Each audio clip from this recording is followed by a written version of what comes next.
देरी हुई क्षमा चाहूँगा जयपुर के ट्रैफिक के कारण, और इसका कारण भी मैं नहीं हूँ। 4 साल से जो सरकार है जो ट्रैफिक की व्यवस्था को दुरुस्त नहीं कर पाई, इस वजह से मुझे विलंब हुआ और आपको तकलीफ हुई। तो हमारी दोनों की तकलीफ का कारण एक ही है। मैं इस पत्रकार वार्ता में आपका स्वागत करता हूँ। राजस्थान के इतिहास में 1952 से चुनाव से लेकर आज तक कोई भी सरकार लोक कल्याण का दावा करती है, लेकिन मैं मुख्यमंत्री जी के स्वयं के अपने ही नेता के कहे शब्दों में यदि इस सरकार के बारे में कोई टिप्पणी करूं, मेरा ये मानना है कि इस तरीके की नकारा, निकम्मी, भ्रष्ट, आक्रमण्य और अराजक सरकार मैंने नहीं देखी। मैं 90 से राजनीति में हूं। केवल राजनीतिक विरोध के नाते नहीं, क्योंकि सरकारें अपने अपने दावे करती हैं, घोषणाएं करती हैं, तो मुझे लगता है कि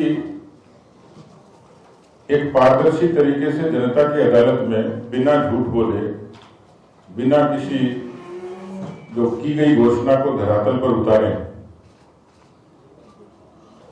मैं रात को एक इवेंट देख रहा था सोशल मीडिया पे। मुझे लग रहा है कि राजस्थान की सरकार पर सटीक बैठता है। एक लाइव कंसर्ट था भारत जोड़ो, और उसमें सुनिधि चौहान जी ने गाना गाया, चोरी चोरी किया रे। मुझे लग रहा है कि उस कंसर्ट ने सरकार की वानगी पेश कर दी। ऐसा लगता है कि कांग्रेस के नेता राहुल गांधी से ज्यादा लोकप्रियता सुनिधि चौहान की है, और यदि भीड़ जुटाने के लिए किसी फिल्मी कलाकार का सहारा लेना पड़े, वो भी सरकार के 4 साल के जश्न पर, तो ये स्पष्ट हो जाता है कि सरकार की जमीन खिसक चुकी है। मैंने राहुल गांधी जी की पत्रकार वार्ता भी देखी और अशोक गहलोत जी की भी। बहुत सामान्य तरीके की चीजें जिनकी चर्चा अक्सर सरकार के बारे में होती है, वो चर्चा सुन सुन के आप भी बोर हो गए होंगे।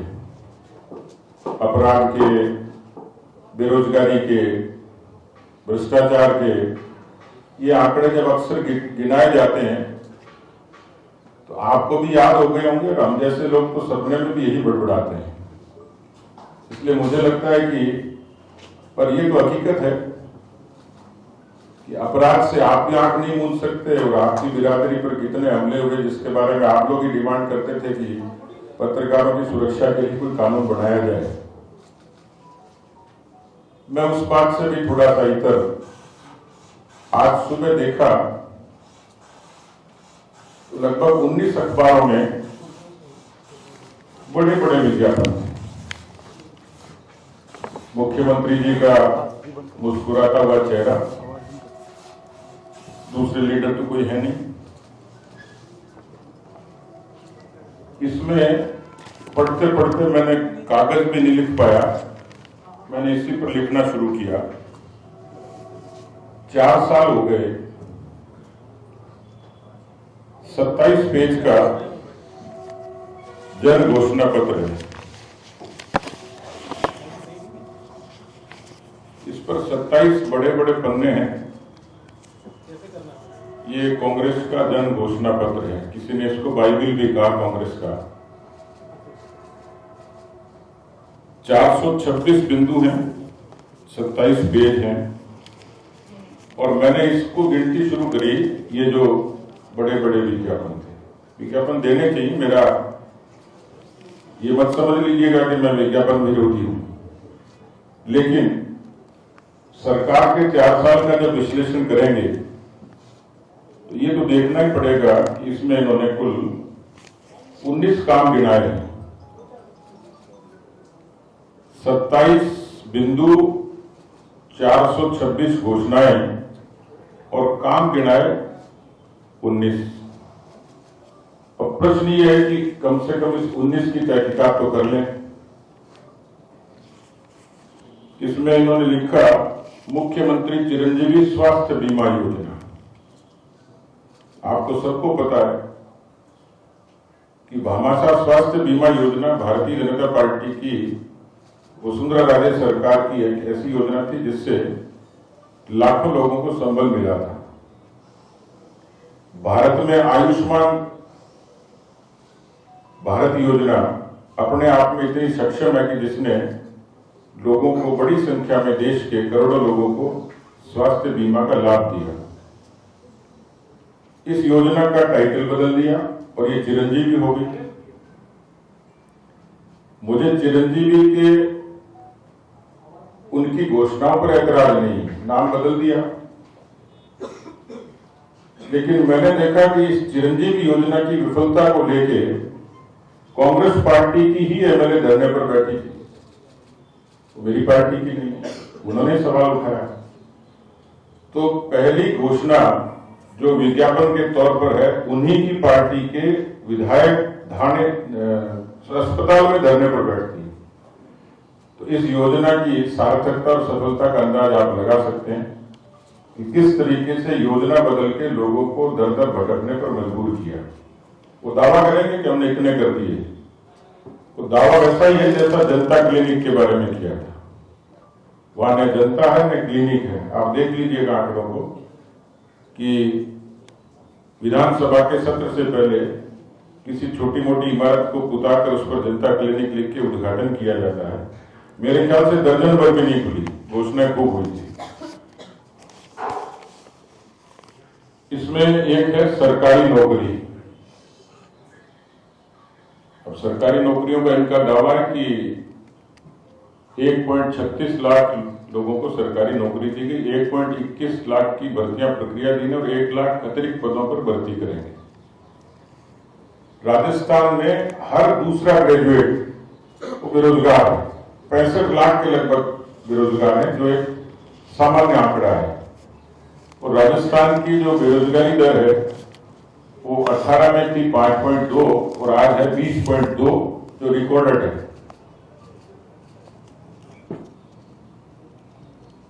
एक लिखा इसमें राजीव गांधी ग्रामीण ओलंपिक खेल।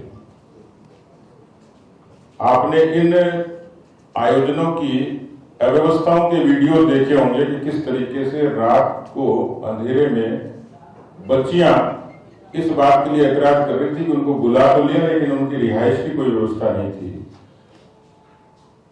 मुझे राजीव गांधी खेल ओलंपिक पे भी ऐतराज नहीं, लेकिन खेलों का भी कांग्रेसीकरण कर दिया।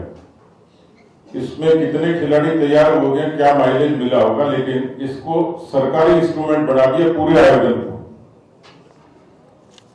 ये उपलब्धि बताई है इन्होंने, लेकिन मुझे लगता है कि ये पूरा जो आईएनसी का एक टूल बना दिया इसको।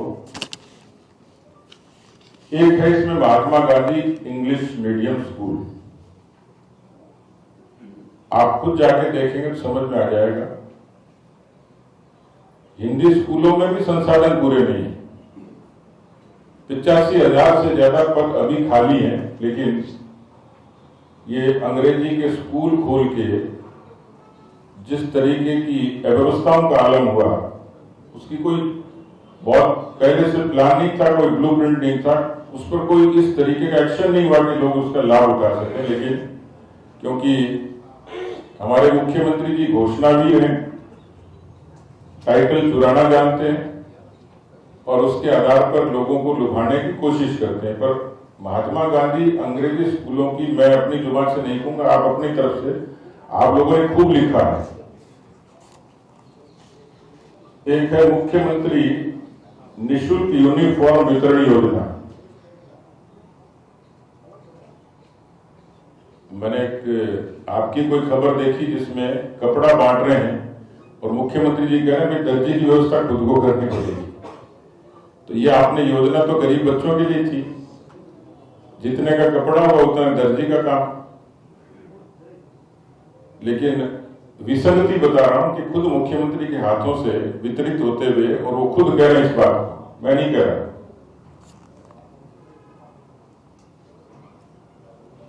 एक टेक्नोलॉजी में तेजी से विकास, इस पर लिखा है इन्होंने unique IT institute, Rajiv Gandhi fintech, digital institute Jodhpur, meditech, climate tech, agritech, advance learning, startups के लिए प्ले फैसिलिटी वगैरह वगैरह। ये इसमें उपलब्धियों के तौर पर लिखा है, लेकिन मेरे पास एक कागज है, इसको आप लोग भी कंफर्म करिएगा। अभी इसका टेंडर हुआ है, एजेंसी का टेंडर हुआ है, लेकिन इन्होंने अपनी उपलब्धियों में शुमार किया है।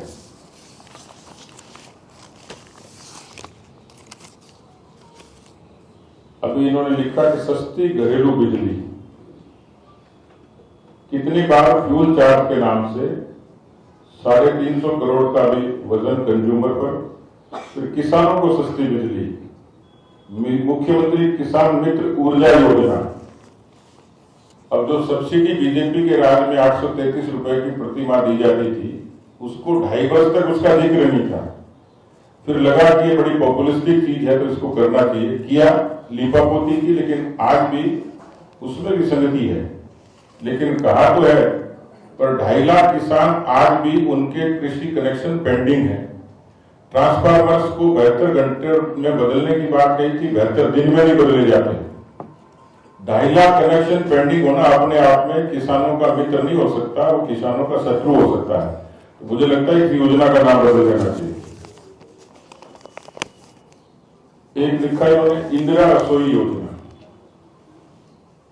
ये अन्नपूर्णा थी, इंदिरा हो गई, कोई दिक्कत नहीं, क्योंकि जब शासन रहा तो देश में बहुत सारी संस्थाओं का, बहुत सारी योजनाओं का नाम नेहरू गांधी खानदान के नाम पर है।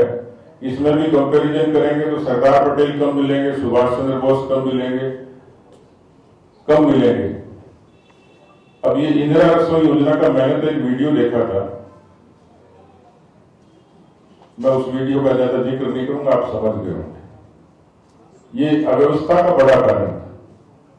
ये सामान्य चीजें जो मैंने खाली, मैं कोई तैयारी से नहीं आया, न मैं कोई आलोचना करना, लेकिन ये चमकते चेहरे के साथ में जो योजनाएं घोषित की, उन योजनाओं को भी ठीक तरीके से लागू नहीं किया। अब आप सब जानते हैं, इस अखबार को भी खोलेंगे, दूसरे पेज पे जाएंगे तो सरकार की जो नाकामी है अपने आप इस छपे हुए अखबार के विज्ञापन के तीसरे चौथे पेज पे मिल जाएगी, इसमें भी मिल जाएगी और इसमें भी मिल जाएगी। अखबार का तीसरा चौथा पेज खोलेंगे तो कोई न कोई चीज मिल जाएगी। मैं वहां पर छोड़ता हूं। 19 अखबारों में इस विज्ञापन के साथ साथ बहुत चीजें हैं, लेकिन मेरा प्रश्न यह है सरकार से कि किसी प्रदेश की जो समृद्धि है, उसका विकास है, वो एक कारक पर निर्भर करती है सबसे ज्यादा। अभी जो स्थायी विकास का जो इन्होंने बताया, इसमें 2018 में हम ओवरऑल जो हमारी ग्रोथ है, डेवलपमेंट है, हम थे 12वें नंबर पे और 2021 में हम पहुंच गए 24वें नंबर पे। यानी सरकार की अपनी जो विकास की जो रफ्तार है, वो मैं बता रहा हूं कि हम कितना नीचे आते चले गए। मैं कभी सुनता था कि जो दक्षिणी अफ्रीकी देश हैं, उनमें इस तरीके का गरीबी, भूखमरी, अव्यवस्था, लूटपाट, बेकारी, यदि राजस्थान का दृश्य देखेंगे 5 लाख करोड़ के कर्जे के बाद और राजस्थान की इस पूरे स्टैटिस्टिक्स को, तो कोई आश्चर्य नहीं कि उन्हीं अफ्रीकी देशों की तुलना में राजस्थान वहीं खड़ा हो। लेकिन मैं इस 19 योजनाओं में मुझे ताज्जुब हुआ कि मुख्यमंत्री जी ने इसमें जो सबसे बड़ा कारक है, वो है किसी भी प्रदेश की कानून व्यवस्था। सबसे बड़ा कारक है। यदि यह निवेश आएगा तो यहां शांति होगी, सहूलियत होगी, सुरक्षा होगी, तो ही आएगा। 10,000 करोड़ के एमओयू हुए, कितना एग्जीक्यूशन हुआ बता दें? 10 लाख। जो एमएसएमई और छोटे उद्योग हैं वो धीरे धीरे आस पड़ोस के प्रदेशों में जाने लगे। जब उनसे पूछते हैं क्यों जा रहे हो, तो सहूलियत, सुरक्षा और सम्मान ये मिलता है, इसलिए हम गुजरात जा रहे हैं, इसलिए मध्य प्रदेश जा रहे हैं, इसलिए महाराष्ट्र जा रहे हैं। तो सबसे बड़ा पैरामीटर कोई किसी प्रदेश की तरक्की का, किसी प्रदेश की सुरक्षा का, शांति का सबसे बड़ा कारक है तो लॉ एंड ऑर्डर, कानून व्यवस्था है। मुझे ताज्जुब हुआ कि इस फोटो के साथ में इस 19 उपलब्धियों में कानून व्यवस्था के बारे में कोई जिक्र नहीं है। और होता क्यों? अब उन्होंने आज की प्रेस में भी कहा है कि इसलिए ज्यादा मुकदमे दर्ज हो गए कि हमने एफआईआर फ्री कर दी थी। 8,31,000 मुकदमे रूह कांप जाती होगी। ये वही दृश्य है कि किस तरीके से एम्बुलेंस के कर्मी से रोटी मांगती अबला के साथ में उसकी अस्मत से खिलवाड़ हो जाए। कोई व्यक्ति कहीं सुरक्षित नहीं है और इसलिए इस पूरे विज्ञापन के एक पन्ने पर कानून व्यवस्था का उल्लेख नहीं होना इस अशोक गहलोत सरकार की 4 साल की बड़ी विफलता मानता हूं मैं इसको। मुझे मित्र बता रहे थे कि छोटे उद्योगों को तो 5 तरीके के टैक्स लगे, आएंगे कैसे? 5 तरीके के सेस लगे, इसलिए नए उद्योग, छोटे उद्योग, एमएसएमई, इसको तो कोई प्रमोशन की मुझे लगता है कोई दृष्टि नहीं है।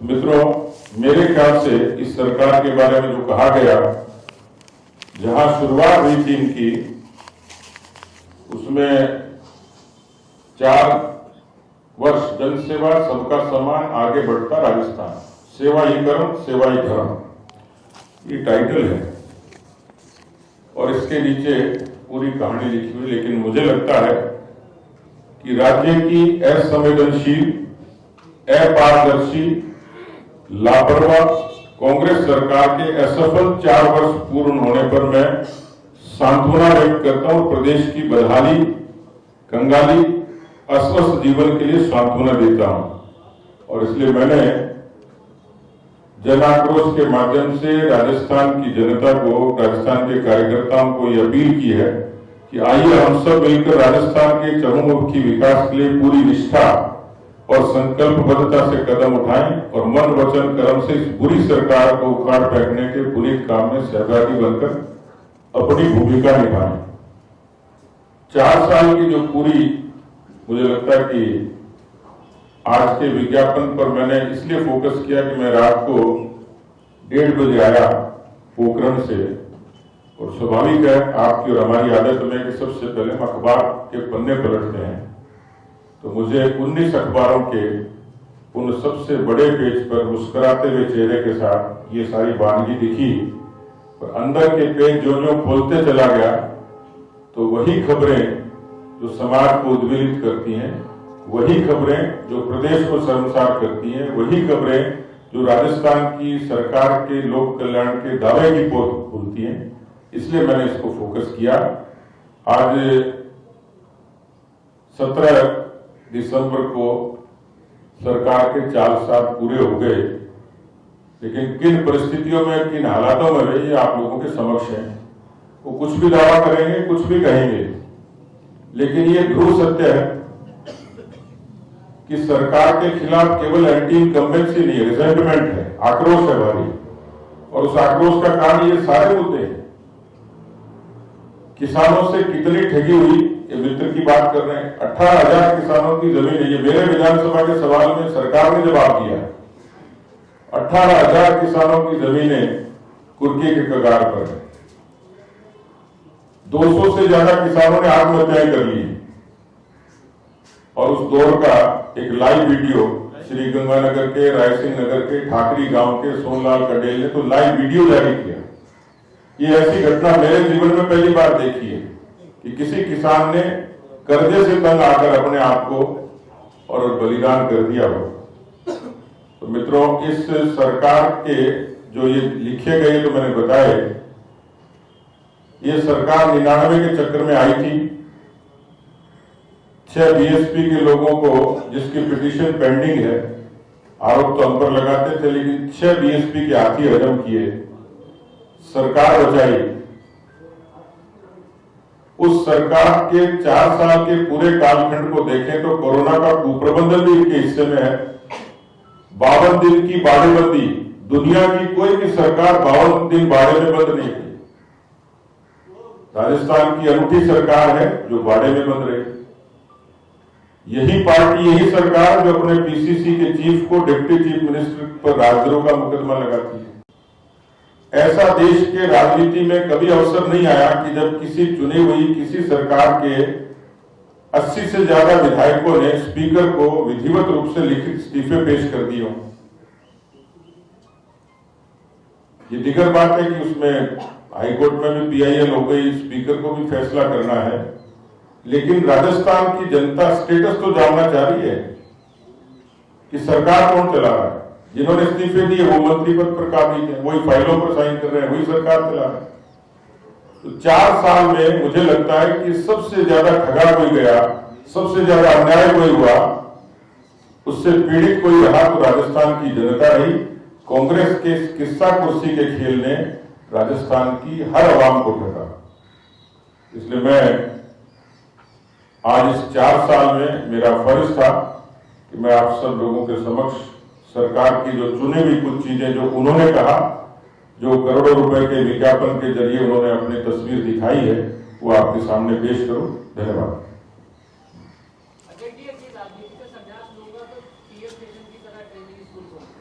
कौन जाएगा उसमें ट्रेनिंग लेने? कौन जाएगा? भगवान ने करे ऐसा दिन कोई दिखाए कि कोई उनकी स्कूल में जाए, क्योंकि Ashok Gehlot school of politics ये यदि होगा तो झूठ बोलना कैसे सीखा जा सकता है, घोषणाएं करना कैसे सीखा जा सकता है। इसकी ट्रेनिंग तो जरूर मिल सकती है, पर राजनीति की ट्रेनिंग जैसी राजस्थान की परंपरागत राजनीति किसी जमाने में रही, उसकी ट्रेनिंग की गुंजाइश तो मुझे लगती नहीं है।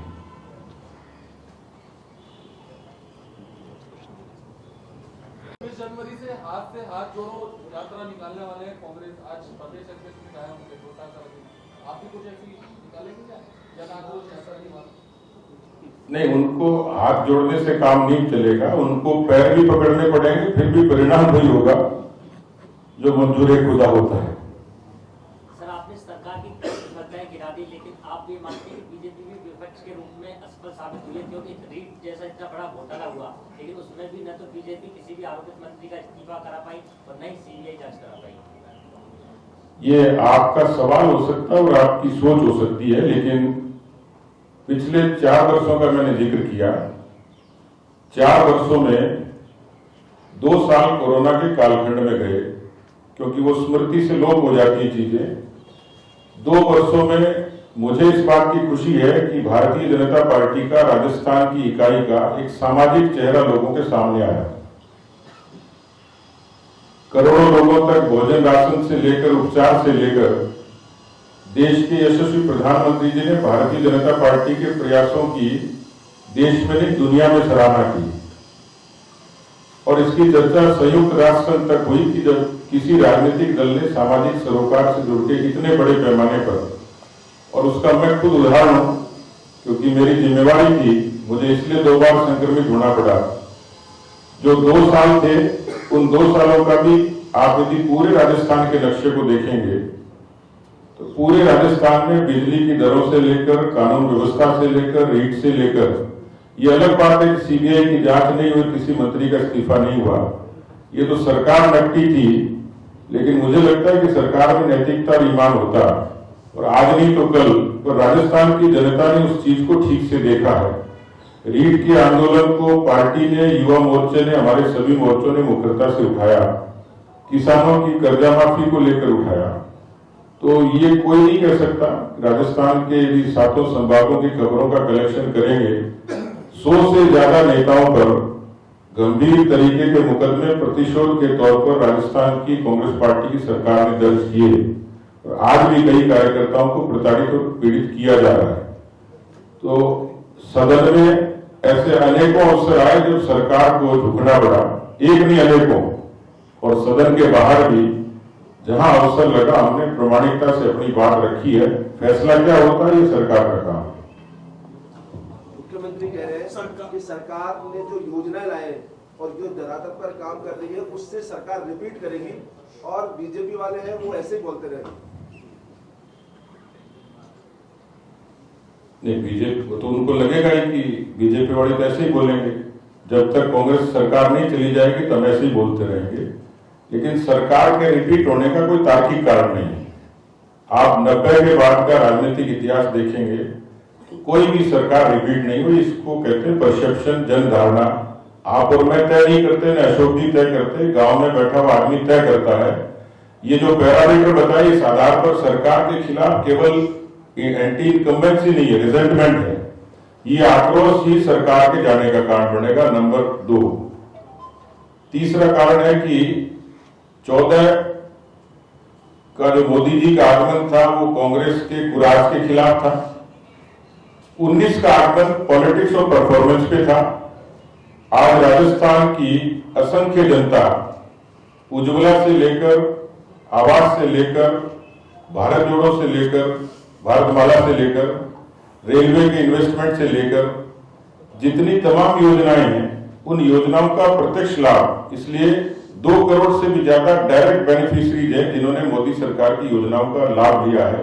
तो मोदी जी का नाम और काम, ये तीसरा कारक होगा। चौथा कारण होगा, इससे पहले पार्टी का ऑर्गेनाइजेशन था, लेकिन आज हम नीचे धरातल पर इतने पुष्ट हैं कि हमारा कार्यकर्ता किसी भी राजनीतिक हमले का जवाब देने के लिए सक्षम है और 2023 के लिए पूरे तरीके से प्रतिबद्ध है। 5वां कारण होगा कि जनाक्रोश यात्राओं के जरिए कार्यकर्ताओं का जो मोबिलाइजेशन हुआ, हम 2 करोड़ लोगों तक गए हैं, 5 लाख कार्यकर्ता मोबिलाइज हुए, 40,000 से ज्यादा नुक्कड़ सभाएं चौपालें हुई हैं। ये जितना मूवमेंट हुआ है इसको कोई अंडर एस्टिमेट करता होगा, बेशक करे, लेकिन मैं दावे से कह सकता हूं कि जन आक्रोश अभियान ही इस सरकार के जाने का बड़ा कारण बनेगा। इसलिए ये जो रिपीट होने का उनका सपना है वो मुंगेरी लाल के हसीन सपने जैसा है। सतीश जी, कल राहुल गांधी की जो प्रेस कॉन्फ्रेंस थी उसमें ये बोला गया है कि बीजेपी देश में नफरत और डर फैला रही है और ये जो आपकी जन आक्रोश यात्रा है उसके माध्यम से आप इसे हटाना चाहते हैं। वहीं दूसरी ओर जो भारत जोड़ो यात्रा है वो राजनीति की यात्रा नहीं, वो भारत जोड़ने में विश्वास करते हैं जबकि आप तोड़ने में, क्या कहेंगे? मुझे लग रहा है कि ये यात्रा कांग्रेस की राहुल गांधी जी को देश से जोड़ने की यात्रा है, क्योंकि अभी तक जुड़े नहीं थे वो। दूसरा, आदमी भला है लेकिन इस पूरी यात्रा को इवेंट बना दिया। यात्रा चंद्रशेखर जी ने भी की थी, यात्रा बहुत लीडर्स ने की, और भारतीय जनता पार्टी पर वो आरोप लगाते हैं यात्राओं की पार्टी है। तो अडवाणी जी की यात्रा से लेकर मुरली मनोहर जी की एकता यात्रा से लेकर जो उद्देश्य और पर्पस था वो दिखता था। अब ये पता नहीं लग रहा कि यात्रा टाइम पास करने के लिए निकाल रहे हैं या कांग्रेस को जोड़ने के लिए निकाल रहे हैं, क्योंकि अभी राजस्थान में तो ऐसा दृश्य लगता नहीं, क्योंकि जब ये यात्रा निकलेगी उसके बाद क्या दृश्य होगा कह नहीं सकते। तो इस यात्रा का मुझे नहीं लगता, नहीं तो सुनिधि चौहान की जगह राहुल गांधी को ही लोग देखने और सुनने के लिए आते हैं। एक इवेंट बना दिया। मुझे लगता नहीं कि ये यात्रा कांग्रेस को भी जोड़ पाएगी, शायद इतिहास को भूल जाते हैं। इस देश को तोड़ने का काम ये राहुल गांधी जी के पुरखों ने किया है, सबको पता है इस बात का। इतिहास वहीं से शुरू होता है 52 के बाद, कि नेहरू जी की महत्वाकांक्षा और जिन्ना की महत्वाकांक्षा ने देश का विभाजन कराया। ये प्रमाणिक सत्य ऐतिहासिक है, ये मेरी बनावटी बात नहीं है। तो इतिहास को शायद भूल गए होंगे। भारत पहले से जुड़ा हुआ है, भारत आज से नहीं जुड़ा। भारत की जो सांस्कृतिक, राजनीतिक, सामाजिक जो एकता है, और कश्मीर से कन्याकुमारी तक और कच्छ से कामरूप तक जो दृश्य है वो राहुल गांधी जी के खानदान की देन नहीं है। इसलिए वो हम पर आरोप बेशक लगाएंगे कि वो निराशा दिखती है। आज कांग्रेस पार्टी कश्मीर से कन्याकुमारी तक और कच्छ से कोहिमा तक विचार से, नीति से, व्यवहार से नकार दी गई, इसलिए उनको लगता होगा हम नफरत फैलाते हैं, कि वो सत्ता से बाहर नहीं रह सकते थे। आज देश की सरकार ने भारत को बेहतरीन तरीके से जोड़ा है, उड़ान के जरिए जोड़ा है, उन्होंने सड़कों के भारतमाला के जरिए जोड़ा है, वंदे भारत के जरिए जोड़ा है। तो जोड़ने के कई कारक थे, मन की बात के जरिए जोड़ा है। तो भारत को सांस्कृतिक रूप से, राजनीतिक रूप से, सामाजिक रूप से जोड़ने का काम कोई कल्पना नहीं करता था कि नॉर्थ ईस्ट में सड़क भी बनेगी और रेल भी चलेगी। कोई कल्पना नहीं कर सकता था कश्मीर में शांति बहाली होगी। कुल मिलाकर उनका जो आरोप है नफरत को लेकर, बाकी चीजों को, मुझे लगता है घिसा पिटा सा आरोप है, उस पर भारत की जनता ने संज्ञान नहीं लिया। सतीश जी, मेरा ये सवाल था कि कांग्रेस सरकार के घपले, घोटाले और भ्रष्टाचार पे आपने ये मुद्दे उठाए। आपकी जो बीजेपी की पुरानी जो सरकार थी पहले, इससे पहले तो शांति धारीवाल का एकल सत्ते में नाम आया था, जो कि अब वो उन्होंने क्लीन चिट हो गई है सरकार में। इस तरह की चर्चा है कि कई सौ करोड़ के घपले घोटाले फ्रंट टीमर कोटा में हो रहे हैं, वहां कर जाके लोगों से बातचीत की जाती है। तो 2023 में आपकी सरकार आने पे इनकी जांच कराएंगे इन सब मामलों की? हम बुलडोजर चलाएंगे। 2023 में भारतीय जनता पार्टी की सरकार आएगी और किसी को नहीं बख्शा जाएगा। राजस्थान की जनता के लिए हम जवाबदेह हैं। राजस्थान की 8 करोड़ की जनता के लिए हम इस संकल्प के साथ काम कर रहे हैं, संकल्प के साथ जाएंगे कि राजस्थान को जिन्होंने लूट और झूठ का खेल बना दिया, राजस्थान में इस तरीके का भ्रष्टाचार कहीं नहीं दिखा। राहुल गांधी जी की पैदल यात्रा चल रही है, हर 12 किलोमीटर पर जब कदम रखते हैं तो कोई जगह ऐसी नहीं जहां अधिकारी और कर्मचारी ट्रैप होता हुआ नहीं मिला होगा। इसलिए इस सरकार के जितने काले कारनामे, जितने कच्चे चिट्ठे हैं, यदि भ्रष्टाचार की अनियमितता है तो निश्चित रूप से भारतीय जनता पार्टी जिम्मेदार राजनीतिक संगठन है। सरकार आएगी, लेकिन हम किसी को बख्शने वाले नहीं हैं। पुनिया जी, आपने शुरुआत की पेपर में ऐड से, तो एक प्रदर्शनी भी लगाई गई है जवाहर कला केंद्र में। क्या आपने वो प्रदर्शनी देखी, उसके बारे में कुछ कहेंगे? मैं देखने के बाद कहूंगा और मैं देख के आपको फोन करूंगा। मैं प्रदर्शनी तो नहीं देख पाया, लेकिन मैं तो कांग्रेस की रामलीला देखने में व्यस्त था। सर, मेरा एक क्वेश्चन और है। अभी श्रद्धा मर्डर केस थमा भी नहीं है कि आज जयपुर के एक पॉश इलाके में सेम श्रद्धा मर्डर केस को ही रिपीट किया गया। क्या हम ये उम्मीद कर सकते हैं कि जब बीजेपी की सरकार आएगी तो महिला अपने आप को सुरक्षित महसूस करेगी? बड़ा यक्ष प्रश्न है और ये प्रश्न मैं इसको चुनौती के रूप में लेता हूं और मैं एक जिम्मेवार व्यक्ति के नाते मैं किसी भी भूमिका में रहूं, लेकिन राजस्थान की बहन बेटियों की सुरक्षा ये हमारी प्राथमिकता में होगी। जो उत्तर प्रदेश की मिसाल दी जाती है, लोग राजस्थान की मिसाल देंगे।